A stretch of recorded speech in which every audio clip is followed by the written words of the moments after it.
자매의 샬럿 브론테의 제인 에어와 에밀리 브론테의 폭풍의 언덕에서 우리는 소설 속에서도 찾아보기 힘든 기구한 운명을 살다간 그녀들의 삶을 일부나마 엿볼 수 있습니다. 제인은 올리버 트위스트처럼 천성적으로 착한 인물이지만 잘못된 건 잘못되었다고 말하는 용기가 있다는 점에서 조금 다릅니다. 그러나 불행했던 그녀에게도 올리버 트위스트처럼 결국엔 엄청난 재산을 상속해주는 삼촌이 백마탄 왕자님처럼 등장한다는 설정은 똑같고요. 제인이 남편감으로 선택한 귀족 에드워드 로체스터는 재력가라는 점을 제외하곤 괜찮은 구석이 하나도 없는, 그래서 나쁜 놈이라고 해도 과언이 아닙니다. 사냥이나 하며 시간을 죽이고 부인 버사메이슨의 성향과 그녀가 원하는 것이 무엇인지 알지도 못했고 알려고도 하지 않았죠. 그녀 아버지의 재력만 보고 사랑 없이 결혼한 거니까요. 버사의 정신에 이상이 생기자 치료는커녕 독방에 감금시킨 후 방치해버립니다. 그러고선 슬프고 불행한 사람 코스프레를 하며 바람을 피우고 그도 모자라 사생아까지 낳아 집으로 데려오죠. 그러다 또 다른 아가씨를 만나던 중에도 가정교사로 들어온 제인에게 호감을 느끼며 추파를 던지고요. 제인이 떠난 후로 에드워드는 페인처럼 살았다고 하는데 원래부터 페인이었던 셈이고 어느 날 집에 불을 지른 부인을 구하려다가 시력과 한쪽 팔을 잃게 됩니다. 그런 상황에서 돌아온 제인은 에드워드와 결혼하고 10년이 흐른 후에도 자신이 가장 사랑하는 사람끼리 사는 최고의 축복을 받았다고 말하죠. 이 선택과 말 때문에 저는 제인 역시 진정한 사랑이 무엇인지 알지 못한 여성이라고 생각합니다. 과연 에드워드가 19회 방송에서 언급했던 바뀔 수 있는 성향의 사람일까요? 진짜 사랑한 여인은 따로 있으면서도 세인트 존은 제인에게 청혼합니다. 선교사로 활동할 자기를 가장 잘 보조해 줄 수 있는, 즉 자기가 가장 편하게 부릴 수 있는 여성이라고 판단했기 때문인데 당시 여성은 그런 존재였죠. 아무리 잘난 척 해봐야 선천적으로 남성보다 하급이고 남성의 보살핌과 지도가 필요한 존재 말입니다. 오죽했으면 우리에게도 물론 이중적인 의미가 있긴 하지만 북어와 여자는 사흘에 한 번씩 패야 한다는 말까지 있겠습니까? 오늘날 많은 남성의 결혼관 역시 놀랍게도 세인트 존의 생각과 다를 바 없고 더 놀라운 건 여성들조차 남성들의 그런 결혼관을 비판하지 않는다는 사실입니다. 남성이 결혼하려는 이유는 대체로 1번 결혼할 때가 되어서, 2번 누구나 하는 것이기에 안 하면 자기만 이상한 사람이 되는 것 같아서, 3번 생활의 안정을 찾아 자기 일에 더 집중하기 위해서, 4번 밥 차려주고 빨래와 청소를 해줄 사람이 필요해서, 5번 아이를 낳고 길러줄 사람이 필요해서라고 할 수 있는데 이런 이유 어디에서도 여성을 자기와 동급으로 보는 시선은 찾을 수 없습니다. 물론 사랑하니까 결혼하는 걸 테지만 자기도 의식하지 못한 이런 저급한 이유가 꽤 강하게 도사리고 있다가 사랑의 유통기한이 지나는 순간 본 모습을 드러내죠. 1번은 자기만의 삶의 호흡을 갖지 못한 채 사회가 정한 사회시계의 수능에 살아가는 사람이고 2번은 전통과 관습에 익숙해져서 그 형식만 따르는 사람이며 3번은 보통 스포츠 선수들이 갖는 생각이자 세인트 존의 생각이기도 하고 4번은 가사 도우미를, 5번은 불법인 대리모와 보육교사를 구하는 거죠. 결혼은 살아온 환경이 비슷해서 가치관이 같고 그래서 대화가 통하며 힘들 땐 서로에게 의지할 수 있는 동급의 상대를 만나 평생 함께 하겠다고 공식적으로 선언하는 것으로 여기에서는 순서가 중요합니다. 그런 상대를 만나 사랑한다면 4번과 5번은 아무 문제 없습니다. 자연스럽게 그렇게 해주고 싶어지니까요. 그러나 그 역은 성립하지 않습니다. 결혼을 앞둔 남성들은 직장만에만 몰두하고 여성들은 가사도우미 면접을 보는 게 아님에도 신부 수업을 받는다며 마사지와 요리에 몰두합니다. 돈과 외모와 음식이면 결혼 준비 끝이라는 거죠. 남성과 여성 모두 서로를 욕할 자격이 없는 셈입니다. 본질을 놓치고 있는 거죠. 이런 결혼 생활이 어떠할지는 이미 고리오 영감과 아들과 연연해서 충분히 봤고요. 서로 다른 환경에서 30여 년을 살아온 두 사람이 부부가 되어 함께 산다는 게 뭘 의미하는지, 그로부터 필연적으로 발생하는 어려움을 어떻게 슬기롭게 헤쳐나갈지, 부모가 된다는 의미와 책임감, 그리고 자녀를 키운다는 건 또 어떤 의미인지를 배우고 고민해 보는 게 진정한 결혼 준비임에도 불구하고 아예 거들떠보지도 않죠. 남편들이 아내를 자랑할 때 언제나 1순위는 요리를 잘한다는 겁니다. 그러면 남편 친구들은 부러워하고 아내는 뿌듯한 표정을 짓죠. TV에서는 끼니마다 남편에게 정성스럽게 다양한 음식을 차려주는 아내에게 내조의 여왕이라는 칭호를 부여합니다. 아내는 왕인 남편의 수발을 드는 궁녀가 아님에도 말이죠. 요리를 잘한다는 건 분명 큰 장점이지만 그것이 남편이나 아내 모두에게 자랑거리 1순위를 차지한다는 게 잘못된 겁니다. 자랑거리 1순위는 돈도 미모도 요리 솜씨도 학벌도 재력도 아닌 눈에 보이지 않는 정신적인 어떤 것이어야 합니다. 어린 왕자는 그것이 가장 소중하다고 말했고 바로 그런 눈에 보이지 않는 부분에서부터 진정한 성평등이 동급으로서 함께 사는 삶이 시작되는 거죠. 여담이지만 여성들은 섹시하다는 말을 칭찬이 아닌 모욕으로 들어야 합니다. 섹시하다는 건 뭐라고 변명하든 성적인 흥분을 일으킨다는 뜻으로 여성을 신체로만 평가하는, 그것도 오로지 남성의 취향이나 기준에 맞춘 평가이기에 그 단어 자체가 성상품화이고 그로부터 성범죄로 이어지는 길은 생각보다 매우 가깝기 때문입니다. 중고등학교 여학생들이 당연하다는 듯 진하게 화장하고 미니스커트만큼 짧게 줄인 교복 치마를 입고 다니며 TV에선 고등학생이나 기껏해야 20살 안팎인 여성 아이돌들에게 보기에 민망한 의상을 입히고 성행위를 연상시키는 안무를 추게 합니다.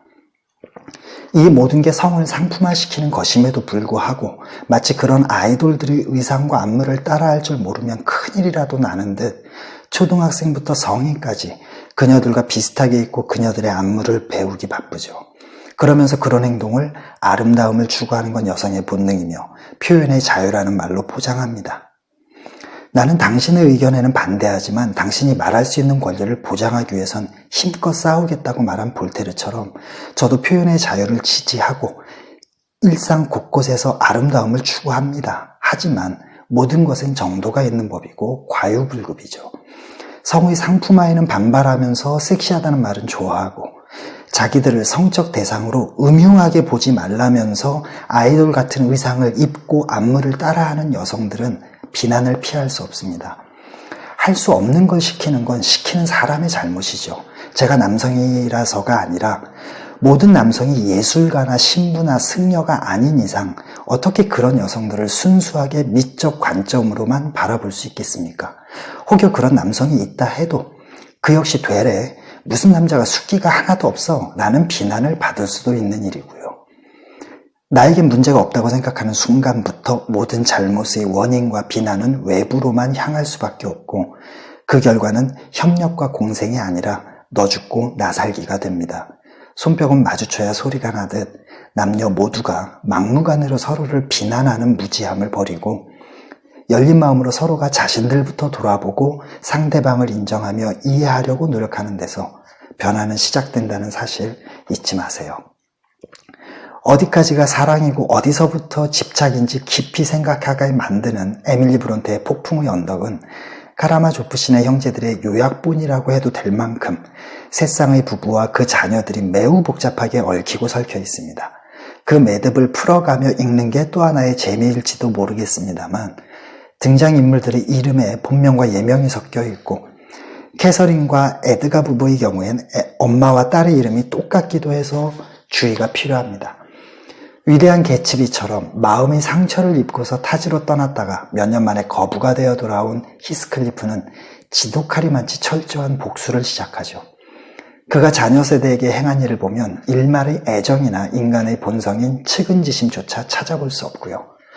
고리오 영감처럼 원하던 복수를 완성했음에도 불구하고 어떤 성취감과 행복도 느끼지 못한 히스클리프는 식음을 전폐하고 폭풍우가 몰아치던 어느 날 밤 그가 평생을 사랑한 캐서린이 어린 시절 살았던 방에서 여전히 뭔가가 채워지지 않았다는 듯 눈을 뜬 채 삶을 마감합니다. 삶이란 게 참 이렇습니다.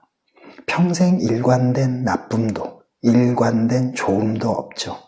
선한 의도에서 고아 히스클리프를 데려다 키운 언셔의 연민은 편애로 비극의 씨앗을 뿌렸고 어려서부터 히스클리프를 학대하며 사악해 보이던 힌들리는 병약했던 죽은 아내를 잊지 못하는 여린 심성의 소유자였으며 사랑을 지키기 위해 사랑하는 사람을 떠나야 했고 죽을 때까지 괴로움에 몸부림치던 캐서린과 평생을 악마의 화신으로 살아야 했던 히스클리프의 삶을 조종한 건 한 줌도 되지 않는 오해였습니다.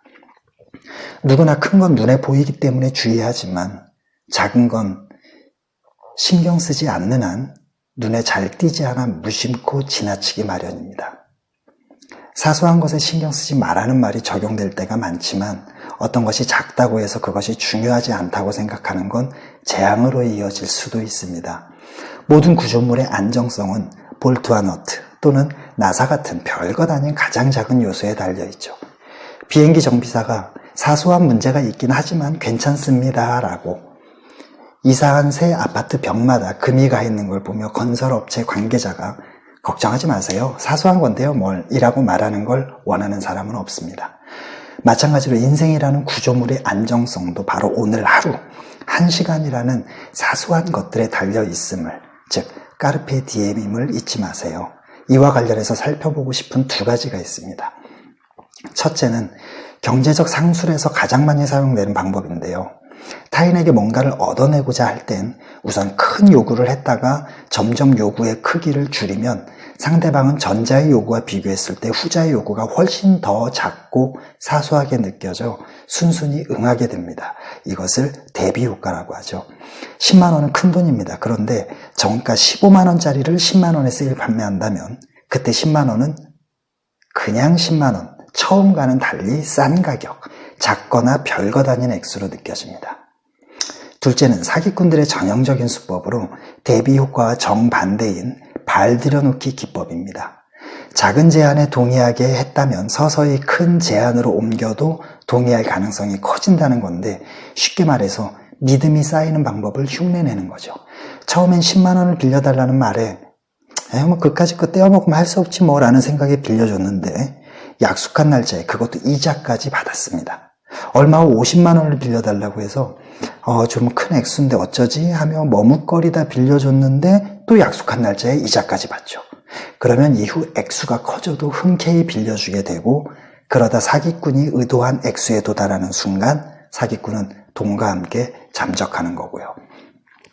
찰스 디킨스의 위대한 유산에서 해비션 부인은 아들과 연인의 모렐 부인처럼 자기의 능력 부족으로 사기꾼 컴피슨을 남편감으로 선택했다가 결혼식 당일 파혼당한 일의 원인을 외부로, 그러니까 모든 남성에게로 전가시키고 양녀 에스텔라에게까지 수레바퀴 아래서와 젊은 예술가의 조상의 아버지들처럼 자기의 왜곡된 가치관을 강제로 주입합니다. 자녀는 부모의 장난감이나 로봇이 아님을 모르는 무지의 소산이죠.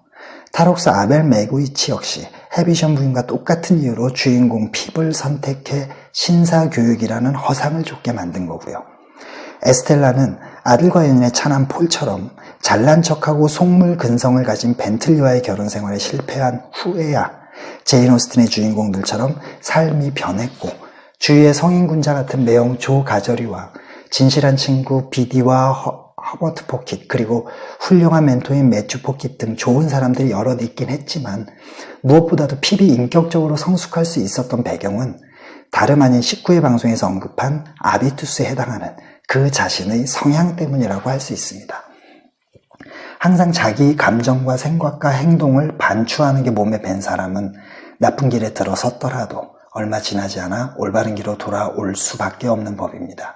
그런 습관을 지녔다는 건 일그러지는 만큼의 탄성적인 복원력이 내면에 장착되어 있다는 말이죠. 대부분 사람처럼 물질적인 위대한 유산과 세속적인 신분 상승을 꿈꾸며 시작된 핍의 인생 여정은 정신적인 위대한 유산과 인격의 성숙이라는 해피엔딩을 가져다 줬습니다. 그런 좋은 습관, 그리고 오즈의 마법사와 여러 만화책의 주인공들처럼 그런 고통스러운 경험의 여정이 없었다면 제 아무리 주위에 좋은 사람들이 있다 해도 그런 결과는 얻지 못했을 테죠. 우리에게 행복이라는 유익한 열매를 주는 건 항상 과정 그 자체라는 걸 잊지 마세요.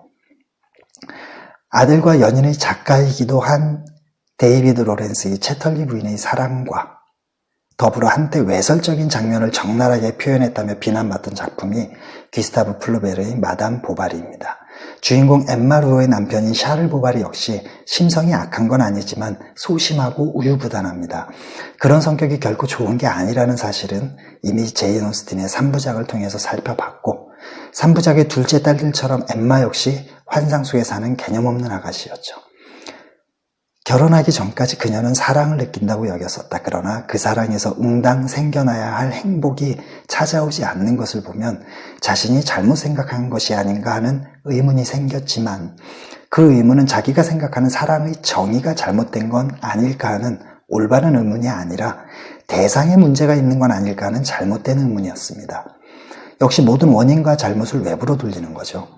엠마가 생각하는 사랑과 행복은 어김없이 희열이니 정열이니 도치 같은 한순간 폭발했다가 덧없이 사라질 감정의 자극이었습니다. 그래서 지금 자기가 영위하고 있는 이 고요한 생활이 지금까지 꿈꿔왔던 바로 그 행복이라고는 아무래도 생각할 수가 없었던 거죠. 엠마 같은 여성에게 사랑의 열매인 정이 가져다주는 평온함과 고요함과 잔잔함은 사랑도 행복도 아닌 누구에게나 주어지는 당연한 일상이라고 여겨질 수밖에 없으니까요. 그녀는 진리는 평범함 속에 있다는 사실을 몰랐던 겁니다. 남자란 모름지기 모르는 것이 없고 여러 가지 재주에 능하고 정열의 위력, 세련된 생활, 온갖 신비들로 인도해주는 능력을 갖춰야 하지 않을까라는 엠마의 생각은, 자기는 향단이면서 이몽룡을 바라고 자기는 하녀이면서 백마탄 왕자님을 바라는, 스스로 춘향이나 공주가 되려는 어떤 노력도 하지 않은 채 외부의 행운만을 바라는 망상이죠. 그런 사람에겐 똑같이 행운만을 바라는 찌질한 사람만 모여들기 마련입니다. 꿀벌은 꿀을 찾고 똥파리는 똥을 찾아 달려들 뿐 그 반대는 없죠. 엠마처럼 한때의 감정에만 충실한 채 살아가는 연하남 레옹 뒤피스의 식어버린 마음을 돈으로 잡아보려다가 진빚을 해결하지 못해 음독 자살을 선택하는 엠마에겐 동정의 여지도 없습니다. 그러나 엠마로 인해 남편 샤를도 외동딸 베르테의 인생마저도 처참히 무너져 내린 건 안타깝지만 어쩔 수 없는 일일지도 모르죠.